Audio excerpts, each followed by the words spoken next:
Repo Man is a film that defies genre and refuses categorization. It is as postmodern and fragmented as the city of LA, and the fantasy version in which it is set. In this sequence, towards the beginning of the film, we are introduced to Otto, the film's protagonist and eponymous Repo Man, and we follow him as he navigates different spaces of his everyday life within the city, the dominant consumer culture of the everyday America, and the rebellious punk alternate culture of the 1980s. The first space in which we first encounter Otto is that of the supermarket, where we see him briefly and begrudgingly working. As we first see him after the camera pans down over a wide shot in which we see endless rows of shelves, all lined with generic unbranded food products, while a little paradoxically his co-worker Kevin sings a jingle from the 80s 7-Up advert, to which Otto responds with annoyance and aggression. Otto and Kevin's uniform is plain white with a black bow tie to resemble professionalism. Otto's manager comes to him, tells him off for failing to pay attention to how he stacks the products. The manager and the security guard are necessary to this scene to show Otto's distaste and indifference in the face of authority and the law. As Davis puts it, security is less about public safety and more of a positional good, a symbol of prestige, marking the line between the truly rich and powerful and everyone else.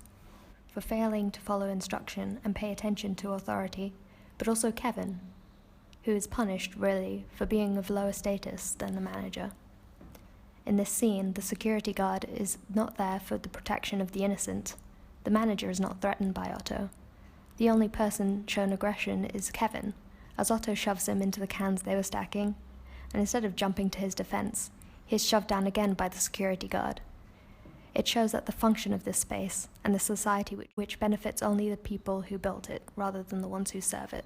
Traber, in his analysis of Repo Man, states that the cult film techniques give a stamp of originality to a story focused on groups that symbolize nonconformity.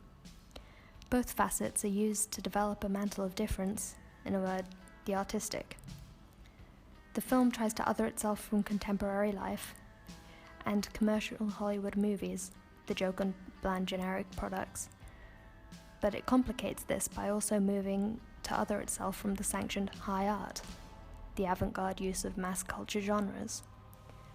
The film takes the reality which is LA and builds on it, creating a hyper-real version of what already exists to us in postmodern society, but takes advantage of the possibilities that filmmaking allows for building on the world rather than just building a new one. It is the introduction of the generic which throws off the realism. The stilted dialogue and the bland delivery is self-conscious and becomes comical. Traber further claims that to turn against brand names in either high art or mass culture is to contest the consumer system supporting these cultural fields. The brandless products could be a reflection on the consumer space, the supermarket, a postmodern space built solely for convenience. There is no architectural warmth or meaning other than to serve consumer capitalism, and the absence of brands just highlight the meaninglessness and interchangeableness of the products. The values of instantaneity are called to attention through the blankness of the cans, where brands and marketing offers the consumer a soulless comfort and gives the illusion of choice where there is none. The brands themselves are a part of a superficial commodity. Traber describes how the film combines realism and generic to create a quirky, alien, yet slightly comical depiction of postmodern life. The generic sea of white consumer products, representing the blandness and boredom from which Otto wants to escape, and at the end of the scene, renounces.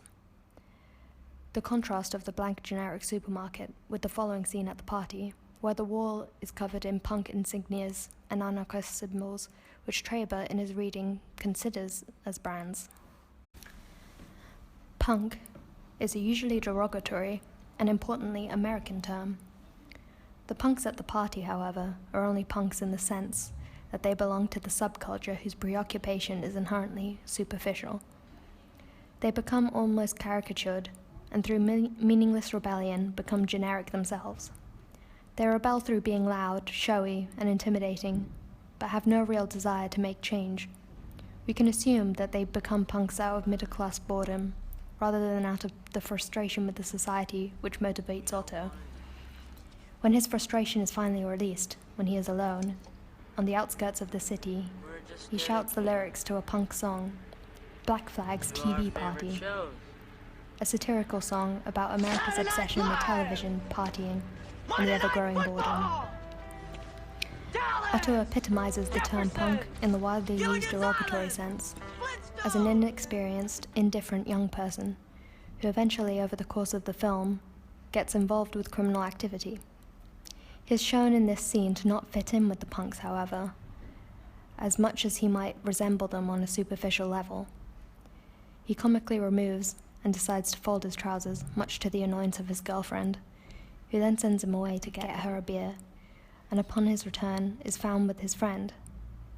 She calls Otto a baby and sends him away.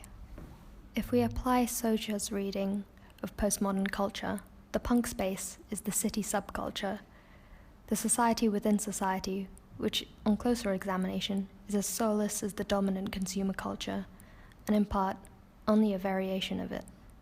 They drink the generic beers, and mindlessly rebel for the sake of it, which is emphasized by the character of Kevin, carried over from the previous scene as a mindless follower of the social convention, while being undermined by both of them.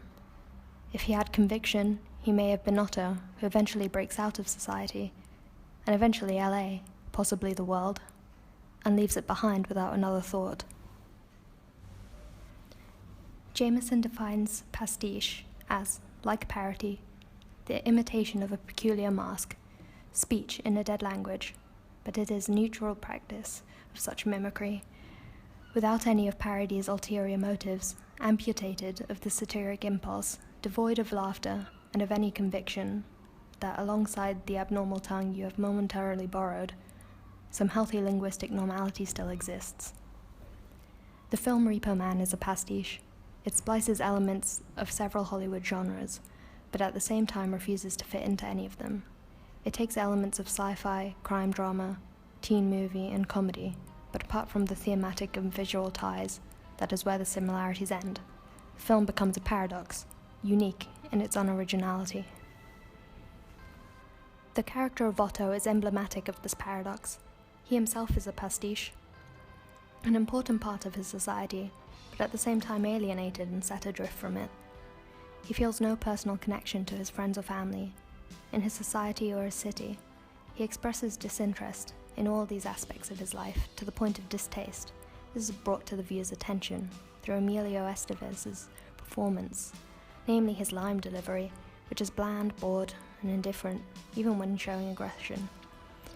Otto's struggle in this film is, how can one make their mark on a world where brands are inherently meaningless?